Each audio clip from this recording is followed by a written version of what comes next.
Assalamualaikum warahmatullahi wabarakatuh.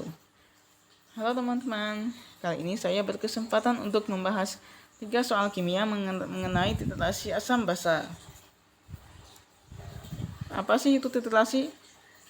Nah, titrasi adalah metode analisis kimia untuk menentukan konsentrasi zat tertentu atau analit dalam suatu sampel dengan mereaksikannya secara bertahap dengan larutan lain yang konsentrasinya telah diketahui atau titran. Titrasi asam basa juga digunakan untuk menentukan konsentrasi asam atau basa. Reaksi yang terjadi biasanya adalah reaksi netralisasi, seperti titrasi asam kuat dengan basa kuat. Perhitungan titrasi. Perhitungan biasanya juga dilakukan untuk mengetahui volume titran yang digunakan untuk mencapai titik akhir, serta konsentrasi titran dan volume sampel awalnya.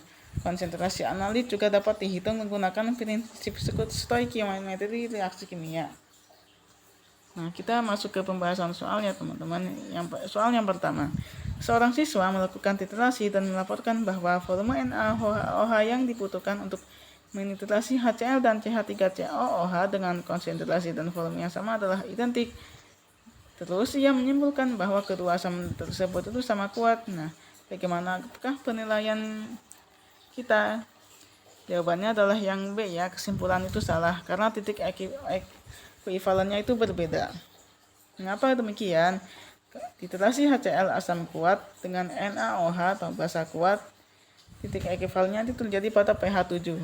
Titrasi CH3COOH asam lemah dengan NaOH atau basa kuat. Nah, titik ekuivalen itu terjadi pada pH di atas 7. Jadi meskipun volume NaOH yang dibutuhkan itu sama aja, titik ekuivalen dari kedua titrasi tersebut berbeda sebetulnya.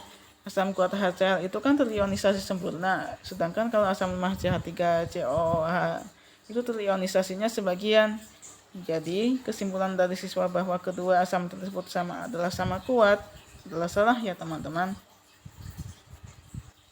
Soal yang kedua, larutan garam NaX 0,1 m memiliki pH sama dengan 11. Larutan garam NaY 0,1 m itu memiliki pH di sekitaran 8. Nah, manakah pernyataan tentang asam HX dan HY yang benar? Jawabannya itu adalah yang B ya, teman-teman. Pembahasannya, larutan garam NaX dan NaY itu kan berasal dari basa kuat ya, NaOH dan asam lemah HX dan HY.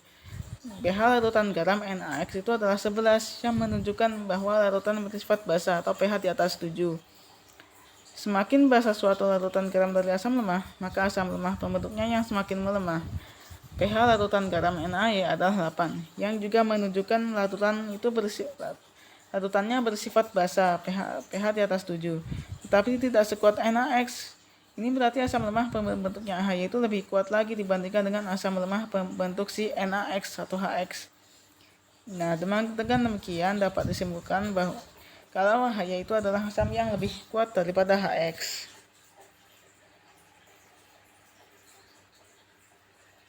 Soal yang ketiga, dalam titrasi HCl dengan NaOH, titik ekuivalen tercapai saat jumlah mol asam sama dengan jumlah mol basa.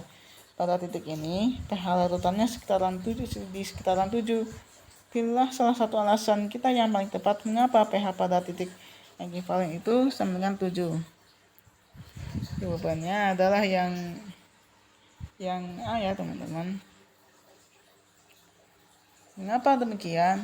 Karena reaksi antara asam kuat HCl dan basa kuat NaOH akan menghasilkan garam netral NaCl dan air H2O.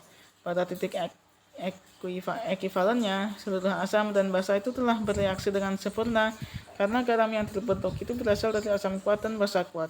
Nah, garam tersebut kan tidak akan mengalami hidrolisis ya. Jadi, larutan pada titik ekuivalen itu akan tetap bersifat netral dengan pH di sekitaran 7. Nah, itu dia tadi pembahasan soal dari saya ya. Dari aku, semoga bermanfaat bagi kalian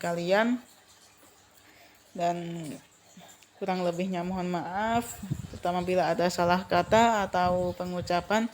Wabillahi taufiq wal hidayah. Wassalamualaikum warahmatullahi wabarakatuh.